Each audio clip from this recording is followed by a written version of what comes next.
ni kanuni ile iliyokuwa inahusu si watu wameenda jumba la dhahabu nini.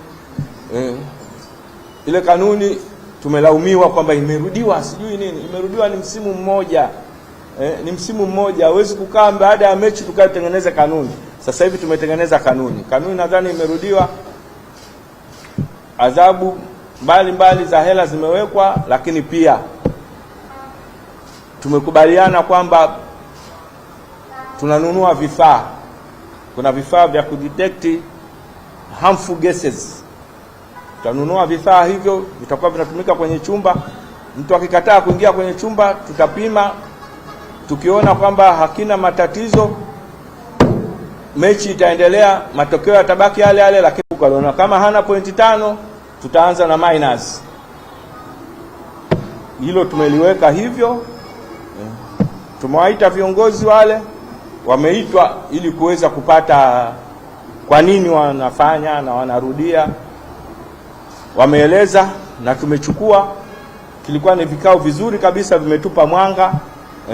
Kweli kuna vitu vinafanyika, ingawa pale tulishindwa, huwezi kuvidhibitisha kwa sababu hatakuwa na vifaa hivyo, lakini pia basi unatoka nje kabisa.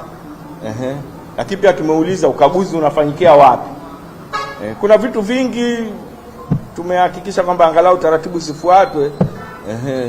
Na tulijaribu kuangalia kama walikwenda kweli, mwamuzi angekwenda kaenda kuwakagua huko kwenye jumba la dhahabu, tungeruka naye mwamuzi.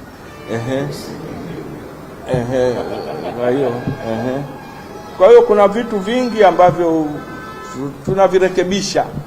Na jamani, kanuni duniani, sheria zimetengenezwa kwa ajili ya matukio.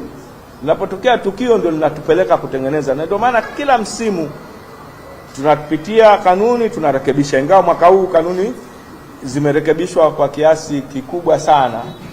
Swala la kwamba timu kwenda kucheza mazoezi siku moja kabla ya mechi hamna kwa mgeni wala kwa mwenyeji. Hata huko duniani hamna hiyo taratibu. Ni kufill pitch, tunaondoka. Sawa jamani? Kwa hiyo tutakwenda marekebisho pia.